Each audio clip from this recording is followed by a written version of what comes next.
दिलीप कुमार साहब के जाने से सिनेमा और अभिनय की दुनिया में एक युग की, एक सदी की समाप्ति हो गई। बल्कि मैं तो ये कहूँगा कि अभिनय सम्राट के निधन से शायद देश का अभिनय अनाथ हो गया।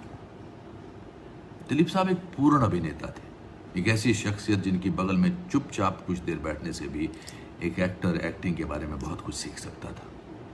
उनकी फिल्में देखकर, उनकी एक्टिंग देखकर हिंदुस्तान का हर कलाकार, छोटे से छोटा और बड़े से बड़ा सुपरस्टार, एक्टिंग के बारे में बहुत कुछ जान पाया।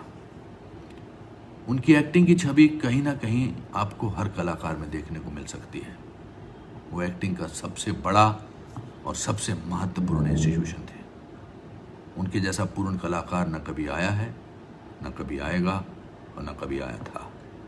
On A personal note, I lost a mentor, a friend, a guide and an acting गुरु। मैंने स्कूल से भागकर पहली फिल्म जो देखी थी वो गोपी थी, और मुझे याद है कि टिकट खरीदने के चक्कर में भीड़ में अपनी नाक भी तोड़वा ली थी, लेकिन मजाल है, खून बहता रहा। लेकिन तब भी मैंने फिल्म अंत तक देखी। मैंने मधुमती तकरीबन 18 बार और राम और श्याम 40 बार देखी है।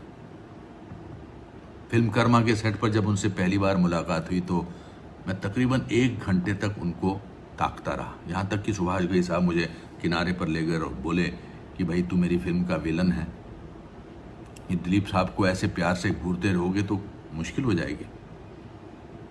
मैंने उनसे कहा था कि सर, जिस शख्सियत की वजह से मैं फिल्मों में आया हूं, उनको 1 घंटा तो क्या, मैं तो ताउम्र घूर सकता हूं। मेरे पहले शॉट के बाद जब दिलीप साहब ने सुभाष घई साहब से कहा कि लाले ये तो बड़ा डेंजरस एक्टर आया, ही विल गो फार, तो मुझे लगा कि अब तो मुझे एक्टिंग का सबसे बड़ा पुरस्कार मिला है और अब मुझे दुनिया की कोई ताकत नहीं रोक सकती है।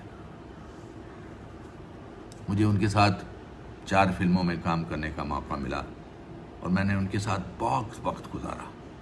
मैं उनसे इतने सवाल करता था, दिलीप साहब अपनी उस फिल्म में कैसे एक्टिंग की, उसमें कैसे हंसाया, उसमें कैसे रुलाया, कि एक दिन वो हंसकर बोले और शायद तंग आकर भी, या तू बंदा है या बंदर। दिलीप साहब, आज आप शारीरिक रूप से हमसे दूर चले गए हैं, पर आप तो हिंदुस्तानी फिल्म जगत की आत्मा, और आत्मा अमर होती है।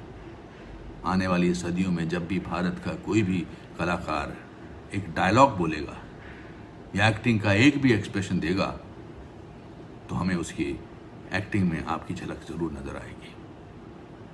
मेरे नाटक कुछ भी हो सकता है में, जिसका पहला शो 2005 में दिलीप साहब देखने आए थे, उसमें एक लाइन है उनके बारे में, दिलीप साहब जैसी सूफियाना शख्सियत ऊपर वाला इस दुनिया को बहुत कंजूसी से बख्शता है। हम सब आपके मुरीद हैं। अलविदा और शुक्रिया Dilip Sahab. And Saira ji, a warm and affectionate hug to you.